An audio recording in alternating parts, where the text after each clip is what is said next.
আপনারা দেখছেন BTV news. হাড় হিম করা ঘটনা ক্যানিং স্টেশনে। চলন্ত ট্রেনের সামনে ঝাঁপ দিয়ে আত্মহত্যার চেষ্টা। আরপিএফের তৎপরতার জোরে প্রাণে বাঁচলেন এক মহিলা।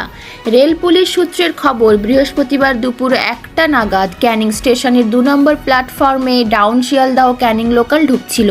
আচমকাই ট্রেনের সামনে ঝাঁপ দেন সুন্দরবনের বাসন্তী ব্লকের জ্যোতিষপুরের বাসিন্দা 36 বছরের জিন্না লস্কর। চালক তৎক্ষণাৎ ট্রেন থামিয়ে দেন। দৌড়ে আসেন কর্তব্যরত আরপিএফ এর এসআই হরিশঙ্কর রাম, এএসআই অজয় কুমার রাম, বাদল মণ্ডল এবং মহিলা হেড কনস্টেবল সাথী দেব। তারাই রক্তাক্ত অবস্থায় মহিলাকে উদ্ধার করে তড়িঘড়ি ক্যানিং মহকুমা হাসপাতালে ভর্তি করেন। বর্তমানে আশঙ্কাজনক অবস্থায় জিন্না লস্কর হাসপাতালে চিকিৎসাধীন। কেন তিনি এই রকম সিদ্ধান্ত নিলেন তার তদন্ত শুরু করেছে রেল পুলিশ।